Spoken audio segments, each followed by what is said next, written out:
የአማራ ፋኖ ቡድን ቃል አቀባይ አስረስማረ በሱዳን ሉዓላዊነት ላይ የሚቃጣ የኢትዮጵያ እርምጃም ቢሆን አንታገስም ሲል መግለጹ ተሰማ። የጥፋት ቡድኑ በማህበረሰቡ ላይ ያደረሰ ያለውን ግፍና በደል በመቃወም እንዲሁም የሰላም ስምምነቱን ተከትሎ በሰላም የመግባቱ ሂደት ተጠናክሮ ቀጥሏል። ዝርዝር ዘገባን ይዘናል።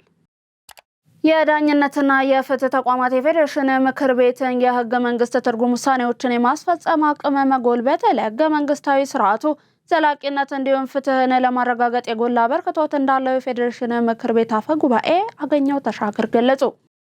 ከውጭ የኢራን ድርድር መሻሻል ማሳየቱን ተከትሎ ትራምፕ በሆርሙዝ ሰርጥ የጀመሩትን ወታደራዊ ዘመቻ በጊዜያዊነት አገዱ። ሰላምና ጤና በያላችሁበት ድረስ የተወደዳችሁ የመሃል ሚዲያ አድማጭ ተመልካቾቻችን እንደምን ውላችኋል? ቀደም ብለን ያሻገርናቸውን አበይት ርዕሰ ጉዳዮችን በማስቀደም የዛሬ ለተረቡ መሃል ዜናችንን ጀምረናል። ከመሸጋገሪያ በኋላ ስንመለስ በዝርዝር ወደ ያዝናቸው የምናልፍ ይሆናል።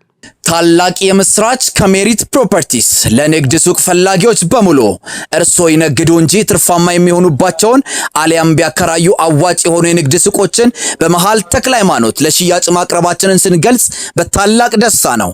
ሜሪት ፕሮፐርቲስ ከሰፊ ካሬ አማራጮች ጋራ ከ11 ካሬ እስከ 32 ካሬ የንግድ ሱቆችን ከ2.2 ሚሊዮን አጠቃላይ ክፍያና ከ440 ሺህ ብር ቅድመ ክፍያ ጀምሮ የግሎ ማድረግ ይችላሉ።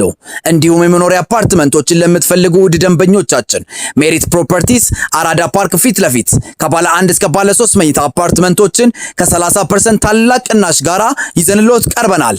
ታዲያ ይሄ የማይደገም እድል ሳያመልጣችሁ ከስር ባለው ስልክ ይደውሉልን። የአማራ ፋኖ ቡድን ቃል አቀባይ አስረስማረ በሱዳን ሉዓላዊነት ላይ የሚቃጣ የኢትዮጵያ እርምጃም ቢሆን አንታገስም ሲል መግለጹ ተሰማ። ከአማራዎች ሱዳን ይቀርቡናል ያለው የህወሓት ደብረጽዮን ቡድን በተመሳሳይ ከሱዳን ሻቢያ ግብጽ ጋር ተቀናጅቶ ሀገር ለማፍረስ እየሰሩ መሆናቸውን የሚገልጹ መረጃዎችም እየወጡ ነው። በሌላ ዜና የጥፋት ቡድኑ በማህበረሰቡ ላይ ያደረሰ ያለውን ግፍና በደልን በመቃወም እንዲሁም የሰላም ስምምነቱን ተከትሎ በሰላም የመግባቱ ሂደት ተጠናክሮ ቀጥሏል። በዚህም በሰሜን ሸዋ ዞን ሚዳ ወረሞ ወረዳ ታጥቀው ሲንቀሳቀሱ የነበሩ ታጣቂዎች የመንግስትን የሰላም ጥሪ ተቀብለው በሰላም ለጥምር ጦሩ እጃቸውን ሰጥተዋል። የአዲስ አበባ ሰው ተኮር የልማት ፕሮጀክቶች የነዋሪዎችን የስራ ዕድል ተጠቃሚነትን በማረጋገጥ ተጨባጭ ውጤት ማምጣታቸውን ከንቲባ አዳነች አቤቤ ገለጹ። ከንቲባ አዳነች አቤቤ በተለያዩ ክፍለ ከተሞች የዜጎችን የስራ ዕድልን ተጠቃሚነትን ለማረጋገጥ እንደየፍላጎታቸው ተደራጅተው ለሰለጠኑ ወገኖች የመኖሪያ ቦታን አስረክበዋል። በዚህ ወቅት ከንቲባ አዳነች አቤቤ እንደገለጹት ከተማ አስተዳደሩ ነዋሪዎችን በፍትሃዊነት የስራ ዕድል ተጠቃሚ የሚያደርጉ ውጤታማ ተግባራት እየተከናወኑ መሆናቸውን ገልጸዋል። በዚህም ባለፉት የለውጥ ዓመታት የሰው ተኮር የልማት ፕሮጀክቶችን በመቅረጽ በርካታ ዜጎችን የስራ ዕድል ተጠቃሚ በማድረግ ተጨባጭ ውጤት ማምጣት እንደተቻለ ተናግረዋል። በዛሬው ዕለትም በሰው ተኮር ፕሮጀክቶች እየተገነቡ በርካታ የመኖሪያ ቦታዎችን ለተጠቃሚዎች ማስተላለፍ እንደተቻለ ገልጸዋል። በሁሉም ክፍለ ከተሞች እንደየፍላጎታቸው ተደራጅተው ለሰለጠኑ የመስሪያ ቦታዎች መተላለፋቸውንም አስታውቋል። ለስራ ዕድል ተጠቃሚ ዜጎች እየተላለፉ የመስሪያ ቦታዎችና ሼዶችም በአጭር ጊዜ ተገንብተው የተጠናቀቁ መሆናቸውን አውስተዋል። የዳኝነትና የፍትህ ተቋማት የፌዴሬሽን ምክር ቤት የህገ መንግስት ትርጉም ውሳኔዎችን የማስፈጸም አቅም መጎልበት ለህገ መንግስታዊ ስርዓቱ ዘላቂነት እንዲሁም ፍትህን ለማረጋገጥ የጎላ አበርክቶት እንዳለው የፌዴሬሽን ምክር ቤት አፈ ጉባኤ አገኘሁ ተሻገር ገለጹ። የፌዴሬሽን ምክር ቤት ከፌዴራል ህግና ፍትህ ኢንስቲትዩት ጋር በመተባበር በህገ መንግስት ትርጉም የፌዴሬሽን ምክር ቤት ስልጣን የዳኝነትና የፍትህ ተቋማት ሚና ላይ ያተኮረ አውደ ጥናት ተካሂዷል። ተጨማሪ አለ። በመርሃ ግብሩ ላይ የህገ መንግስት ትርጉም ውሳኔ አፈጻጸም ቋሚ ኮሚቴ ሰብሳቢ ዶክተር ሰማ ጥሩነህ፣ የፌዴራል ህግና ፍትህ ኢንስቲትዩት ዋና ዳይሬክተር አምባሳደር ደግፌ ቡላ፣ የፌዴራል ፍርድ ቤት ፕሬዝዳንቶች፣ ዳኞች፣ የፍትህ ቢሮ ኃላፊዎችና ጥሪ የተደረገላቸው እንግዶች ተገኝተዋል። የፌዴሬሽን ምክር ቤት አፈ ጉባኤ አገኘሁ ተሻገር በዚህ ወቅት እንደገለጹት ህገ መንግስት የአንድ ሀገር የበላይ ህግ ዜጎች በጋራ ለመኖር የተስማሙበት ቃል ኪዳንና የመንግስት የስልጣን ገደብ ገደብ የሚቀመጥበት ሰነድ ነው ብለዋል። ህገ መንግስት በባህሪው ጥልቅ በመሆኑ ግልጽነትን ለመፍጠር የህገ መንግስቱን የበላይነት ለማረጋገጥ የህግ አለመጣጣም ሲኖር ለመፍታትና ከጊዜው ጋር እንደሚሄድ ለማስቻል መተርጎም ይኖርበታል ብለዋል። ህገ መንግስት የመተርጎም ስልጣን የፌዴሬሽን ምክር ቤት መሆኑን ገልጸው የግለሰብና የቡድን መብቶችን በማስከበር ረገድ ውጤታማ የህገ መንግስት ትርጉም ውሳኔዎች አሳልፏል ብለዋል። ውሳኔዎች የአስገዳጅነት ደረጃቸው ከውሳኔው በኋላ በሚከሰቱ ሁሉም ተመሳሳይ ጉዳዮች ላይ ተፈጻሚ የሚሆኑና እንደ አንድ የህገ መንግስት ድንጋጌ እኩል ተፈጻሚነት ያላቸው መሆናቸውን ገልጸዋል። የፌዴሬሽን ምክር ቤትን ስልጣንና ተግባርን ለመዘርዘር በወጣው አዋጅ ቁጥር 1251 ህዝባር 12 አንቀጽ 22 1 መሰረት ምክር ቤቱ የሚሰጠው ውሳኔ የመጨረሻና አስገዳጅ እንዲሆን መደንገጉን አንስተዋል። የዳኝነትና የፍትህ ተቋማት የህገ መንግስት የበላይነትን የማረጋገጥ የማክበር እንዲሁም የማስከበር ህገ መንግስታዊ ግዴታም ተጥሎባቸዋል ነው ያሉት። በህገ መንግስት ትርጉም ላይ የሚሰጡ ውሳኔዎች በህገ መንግስቱ ይዘትና አፈጻጸም ላይ የሚሰጡ ትርጉሞች መሆናቸውንም ገልጸዋል። በአዋጅ ቁጥር 1261 ህዝባር 13 በአንቀጽ 82 መሰረት ምክር ቤቱ የሚሰጣቸው ውሳኔዎች እንደ አንድ የህገ መንግስት ድንጋጌ እኩል ተፈጻሚነት እንዲኖራቸው ተደንግጓልን ብለዋል። በመሆኑም የምክር ቤቱ ውሳኔ በሁሉም ፍርድ ቤቶች ላይ ተፈጻሚነት ያለው በመሆኑ ከምክር ቤቱ ውሳኔ ጋር የሚቃረን ውሳኔ መስጠት ህገ መንግስቱን የሚጥስ መሆኑን ገልጸዋል። ይኸውም በህገ መንግስቱ አንቀጽ 9(1) መሰረት በግልጽ እንደሰፈረው የሚቃረኑ ውሳኔዎች ተፈጻሚነት አይኖራቸውም ብለዋል። የዳኝነትና የፍትህ ተቋማት የምክር ቤቱን ህገ መንግስት ትርጉም ውሳኔዎችን በመፈጸም እንዲሁም በማስፈጸም ዜጎች የሚገባቸውን ፍትህ እንዲያገኙና ህገ መንግስታዊ ስርዓቱን ዘላቂ ለማድረግ ወሳኝ መሆኑን አንስተዋል። የኢትዮጵያን የምግብ ሉዓላዊነት ለማረጋገጥ የጀመርነውን ጥረት በላቀ ውጤት ቀጥሏል ሲሉ የኢፌዴሪ ጠቅላይ ሚኒስትር ዶክተር አብይ አህመድ ገለጹ። ጠቅላይ ሚኒስትር ዶክተር አብይ አህመድ በኦሮሚያ ክልል ሰሜን ሸዋ ዞን ሱሉልታ ወረዳ የሚገኝን የስንዴ ማሳን ዛሬ ተዘዋውረው ተመልክተዋል። ጠቅላይ ሚኒስትሩ በማህበራዊ ትስስራቸው ገጻቸው ላይ ባሰፈሩት መልእክት የኢትዮጵያን የምግብ ሉዓላዊነትን ለማረጋገጥ የጀመርነው ጥረት በላቀ ሁኔታ ቀጥሏል ብለዋል። በኦሮሚያ ክልል ሰሜን ሸዋ ዞን ሱሉልታ ወረዳ በ2150 ሄክታር መሬት ላይ የለማን የስንዴ ማሳን ዛሬ ተዘዋውሮ መመልከታቸውንም አስፍረዋል። አዲስ ዓለም አቀፍ የቀዳማይ ልጅነት ጉባኤ አዲስ አበባ በቀዳማይ ልጅነት ልማት ያላትን ውጤታማ ተሞክሮችን ለሌሎች ሀገራት ለማካፈል እንደሚያስችል በአዲስ አበባ ከተማ አስተዳደር የአፍሪካ ቀዳማይ ልጅነት ልማት ማዕከል ገለጸ። አዲስ ዓለም አቀፍ የቀዳማይ ልጅነት ጉባኤ ከግንቦት 3 እስከ 5 ቀን 2018 ዓ.ም በአዲስ አበባ ይካሄዳል። ተጨማሪውን ይዘናል። ጉባኤውን አስመልክቶ በአዲስ አበባ ከተማ አስተዳደር የአፍሪካ ቀዳማይ ልጅነት ልማት ማዕከል ዋና ስራ አስፈጻሚ ዶክተር ከበደ ወርቁ ለመገናኛ ብዙሃን መግለጫን ሰጥተዋል። በመግለጫውም በአይነቱ የመጀመሪያ የሆነ አዲስ ዓለም አቀፍ የቀዳማይ ልጅነት ጉባኤ ከግንቦት 3 እስከ 5 ቀን 2018 ዓ.ም በአዲስ አበባ እንደሚካሄድ ገልጸዋል። ጉባኤው አፍሪካ በቀዳማይ ልጅነት ስርዓት ለውጥ የግንባር ቀደምትነት ሚና ከአካባቢያዊ ሞዴሎች ወደ ዓለም አቀፍ እንቅስቃሴ በሚል መሪ ቃል እንደሚካሄድም አብራርተዋል። መድረኩ አዲስ አበባ በቀዳማይ ልጅነት ልማት ያላትን ውጤታማ ተሞክሮችን ለሌሎች ሀገራት ለማካፈልና የልምድ ልውውጥ ለማድረግ እንደሚያስችልም ጠቁመዋል። በጉባኤው ከሀገር ውስጥ ከአፍሪካ ሀገራት እንዲሁም ከሌሎች ክፍለ ዓለማት የተውጣጡ ከ350 በላይ ተሳታፊዎች እንደሚታደሙበትም አስታውቀዋል። ቀዳማይ ልጅነት ልማት ወደፊት ምርታማ፣ ጤነኛ እንዲሁም የተሻለ ስብዕና ያለው ዜጋን በማፍራት በኩል አይተኬ ሚና እንዳለውም ገልጸዋል። ጉባኤው የአመራሮች ፖለቲካዊ ቁርጠኝነት፣ መረጃ መሰረት ያደረገው ውሳኔ አሰጣጥ፣ የአሰራር ስርዓትና የሰው ኃይል ግንባታ እንዲሁም የፋይናንስና ኢንቨስትመንት ማጠናከር በሚሉ አጀንዳዎች ዙሪያ እንደሚመክርም ጠቅሰዋል። ጉባኤው አዲስ አበባ በዘርፉ የጀመረችውን የልዕቀት ጉዞ ወደ ዓለም አቀፍ ደረጃ ከፍ ለማድረግ ትልቅ እድል እንደሚፈጥርም አመልክተዋል። በሐረር የሳተላይት የመገናኛ መረጃ መቀበያ ጣቢያ ተከላ ስራ ተጀመረ። የሳተላይት የመገናኛ መረጃ መቀበያ ጣቢያ ተከላ ስራውን የሐረሪ ክልል ርዕሰ መስተዳደር ኦድሪን በድሪ እንዲሁም የኢኖቬሽንና ቴክኖሎጂ ሚኒስትር ዶክተር በለጠ ሞላ አስጀምረውታል። ርዕሰ መስተዳደር ኦድሪን በድሪን በዚህ ጊዜ የሳተላይት የመገናኛ መረጃ መቀበያ ጣቢያው በክልሉ ለሚከናወኑ የልማት ስራዎች ከፍተኛ እገዛን ያደርጋል ብለዋል። በተለይም ትክክለኛ የመረጃ ግብዓት ከመስጠት አኳያ ፋይዳው የጎላ መሆኑንም አመልክተዋል። የተከላ ስራው በአጭር ጊዜ እንዲከናወን የክልሉ መንግስት እገዛ እንደሚያደርግም ነው የገለጹት። የስፔስ ሳይንስና ጂኦስፓሻል ኢንስቲትዩት ምክትል ዋና ዳይሬክተር ብላቸው ፀሐይ ቴክኖሎጂ መረጃን በከፍተኛ ሁኔታና ጥራት ተደራሽ ለማድረግ የላቀ ፋይዳ አለው ሲሉ ገልጸዋል። እንዲሁም 35 ኪሎ ሜትር ራዲየስ በመሸፈን ትክክለኛ ልኬትን የሚወስድና 24 ሰዓት የሚሰራ መሆኑንም ገልጸዋል። ኢትዮጵያ የአየር ንብረት ለውጥን ለመቋቋምና የሜትሮሎጂ ዘርፍን ለማዘመን ያከናወናቸው ውጤታማ ስራዎች የአፍሪካን አቅም የሚያሳድጉ መሆናቸውን ከተለያዩ የአፍሪካ ሀገራት የተወጣጡ የዘርፉ ባለሙያዎች ገለጹ። የኢትዮጵያ ሜትሮሎጂ ኢንስቲትዩት ከአፍሪካ ሜትሮሎጂ ሶሳይቲ ጋር በመተባበር የመጀመሪያውን ሳይንቲፊክ ኮንፈረንስን በአዲስ አበባ አካሂደዋል። ተጨማሪ አለን። በኮንፈረንሱ የተሳተፉ ባለሙያዎች እንደገለጹት የአፍሪካ ሀገራት የአየር ንብረት ለውጥን ለመቋቋም በሜትሮሎጂ እንዲሁም በሃይድሮሎጂ ምልክቶች ዙሪያ በጋራ መስራታቸው ወሳኝ ነው። የተፈጥሮ አደጋዎች ሳይከሰቱ አስቀድሞ ጥንቃቄ ማድረግ የሚያስችሉ የቅድመ ማስጠንቀቂያ ስልቶችን ለማጎልበት እንደሚረዳም አመልክተዋል።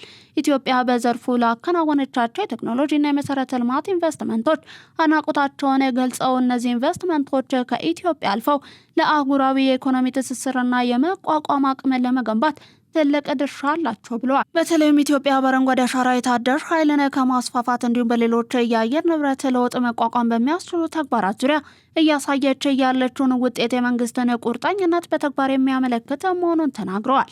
ከዚምባብዌ የመጡት ፍሪዶም ሙካንጋ በሰጡት አስተያየትም በኢትዮጵያ የሜትሮሎጂ ዘርፍን ለማዘመንና የአየር ንብረት ለውጥን ለመቋቋም እየተከናወኑ ያሉ ተግባራት እጅግ የሚያስደንቁና ለሌሎች የአፍሪካ ሀገራት ተነሳሽነትን የሚፈጥሩ ናቸው ብለዋል።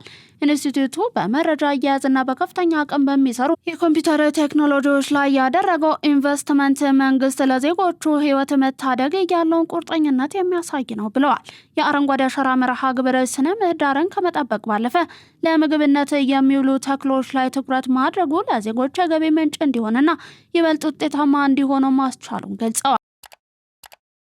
በማዕከላዊ ኢትዮጵያ ክልል አምራች ኢንዱስትሪውን በመደገፍና በማብቃት እንዲሁም ለተኪ እንዲሁም ወጪ ምርት የተሰጠው ትኩረት ውጤታማ እንዳደረጋቸው በዘርፉ የተሰማሩ አምራቾች ገለጹ።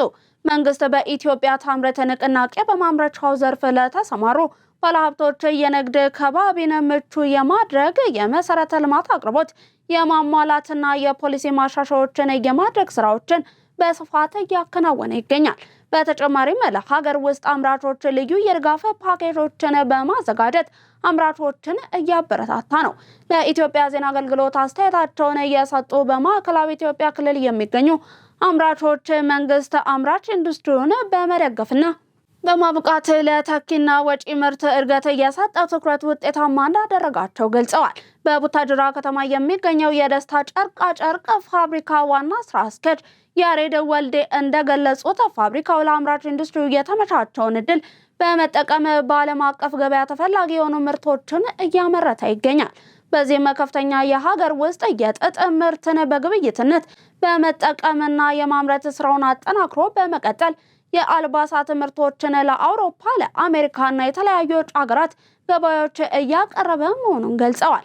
ፋብሪካው ከውጭ ከሚገባው ጥራትና በዋጋ የተሻሉ ምርቶችን በማምረት ለሀገር ውስጥ ገበያም እያቀረበ መሆኑንም ነው የገለጹት። ከ1000 በላይ ለሚሆኑ ዜጎች የስራ ዕድል በመፍጠር በኢኮኖሚ ተጠቃሚ እንዲሆኑ እያደረገ መሆኑንም አክለው ገልጸዋል። የአፍሪካ ማህበራዊ ሚዲያ ተጽዕኖ ፈጣሪዎች ጉባኤ ዋነኛ ዓላማም በተጽዕኖ ፈጣሪዎች መካከል ጠንካራ ትብብር በመፍጠር በአፍሪካ ጉዳዮች ላይ የጋራ ድምጽ ማሰማት የሚችሉበትን እድል ማመቻቸት እንደሆነ የፐልስ ኦፍ አፍሪካ አስተባባሪ አቶ በረከት ሲሳይ ገለጹ። በዚህ ርዕሰ ጉዳይ የተዘጋጀ ዝርዝር ዘገባው እንደሚከተለው ይቀርባል። በመጀመሪያው የአፍሪካ ማህበራዊ ሚዲያ ተጽዕኖ ፈጣሪዎች ጉባኤ ላይ ለመሳተፍ ከ30 የአፍሪካ ሀገራት የተውጣጡና በአጠቃላይ 321 ሚሊዮን ተከታዮች ያሏቸው 61 ታዋቂ ተጽዕኖ ፈጣሪዎች ወደ አዲስ አበባ መግባት ጀምረዋል። እነዚህም 150 ሚሊዮን ተከታዮች ያላቸው 120 ታዋቂ ኢትዮጵያውያን የማህበራዊ ሚዲያ የይዘት ፈጣሪዎች ይቀላቀሏቸዋል። ታሪካዊ ጉባኤ ነገ እንዲሁም ከነገ በስቲያ በአድዋ ድል መታሰቢያ ይካሄዳል። ጉባኤው በፐልስ ኦፍ አፍሪካ ሚዲያ እንዲሁም በኤጂኤ ቴክ ኢንተርፕራይዝ የጋራ ትብብርም እየተዘጋጀ ነው። በአፍሪካ የዲፕሎማሲ ማዕከል አዲስ አበባ የሚካሄደው ይህ ጉባኤ የአፍሪካን ዲጂታል ወደፊት ዕጣ ፈንታ እንደገና ለመቅረጽ ያለመ ነው።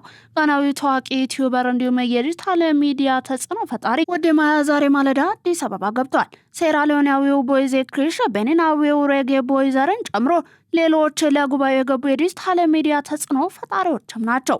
የማህበራዊ ሚዲያ ተጽዕኖ ፈጣሪዎቹ በቦሌ ዓለም አቀፍ አየር ማረፊያ አቀባበል እየተደረገላቸውም ይገኛል። ጉባኤው በአፍሪካ ያሉ ተጽዕኖ ፈጣሪዎች የሚሰባሰቡበት፣ ስለ ራሳቸውና ስለ አፍሪካ የሚናገሩበት እንዲሁም ስለ ይዘት ፈጠራና ስለሚገጥሟቸው ተግዳሮቶች የሚወያዩበት መድረክም ነው። ይህም ተጽዕኖ ፈጣሪዎቹን በአንድ መድረክ የማገናኘት ትልቅ አጋጣሚን ይፈጥራል። ሰው ሰራሽ አስተውሎት አርቲፊሻል ኢንተለጀንስ በመጠቀም የይዘት ፈጣሪነትን የወደፊት ሁኔታ የአፍሪካ አዎንታዊ ገጽታን መገንባት እንዲሁም የዲጂታል ተጽዕኖን ከአፍሪካ ህብረት የ2063 አጀንዳ ጋር ማጣጣም በሚሉ ጉዳዮች ላይ 3 የከፍተኛ ደረጃ የፓናል ውይይቶችም ይካሄዳሉ። ጉባኤው በችግር ላይ የተመሰረተ ዘገባን በእውነተኛ የአፍሪካ የእድገት ታሪኮች ለመተካት የታለመ ስትራቴጂካዊ እርምጃ መሆኑም ተመላክቷል። የአፍሪካ ማህበራዊ ሚዲያ ተጽዕኖ ፈጣሪዎች ጉባኤ የኢትዮጵያን ቱሪዝም በከፍተኛ ሁኔታ የማስተዋወቅ እድሉ ሰፊ ነው። እነዚህ የይዘት ውጤቶች የአፍሪካን መልካም ገጽታ ለዓለም የኢትዮጵያውያን መልካም ገጽታን ለአፍሪካውያን ማሳየት የሚችሉም ናቸው። ጉባኤው ሐሙስ ዕለት በአድዋ ድል መታሰቢያ ሙዚየም የሚጀምር ሲሆን ከ470 ሚሊዮን በላይ የዲጂታል ተከታዮች አይኖቹን በአሁኑ ወቅት በአዲስ አበባ ላይ አሳርፈዋል። ይህም የአፍሪካ የራሷን ታሪክ ራሷ መተረክ የጀመረችበት አዲስ ዘመን ማሳያ ተደርጎም ተወስዷል። የተወደዳችሁ የመሃል ሚዲያ አድማጭ ተመልካቾቻችን እየተመለከታችሁ የምትገኙት ለዛሬ ዕለተ ረቡዕ ወደ እናንተ እንዲደርስ የተጠናቀሩትን ከመሃል ሚዲያ የቀነ መሃል ዜናችንን ነው። አሁን ደግሞ ከውጭ የዜና ምንጮች ወደ ያዝናቸው እናልፋለን። ታላቅ የምስራች ከሜሪት ፕሮፐርቲስ ለንግድ ሱቅ ፈላጊዎች በሙሉ እርሶ ይነግዱ እንጂ ትርፋማ የሚሆኑባቸውን አሊያም ቢያከራዩ አዋጭ የሆኑ የንግድ ሱቆችን በመሃል ተክለ ሃይማኖት ለሽያጭ ማቅረባችንን ስንገልጽ በታላቅ ደስታ ነው።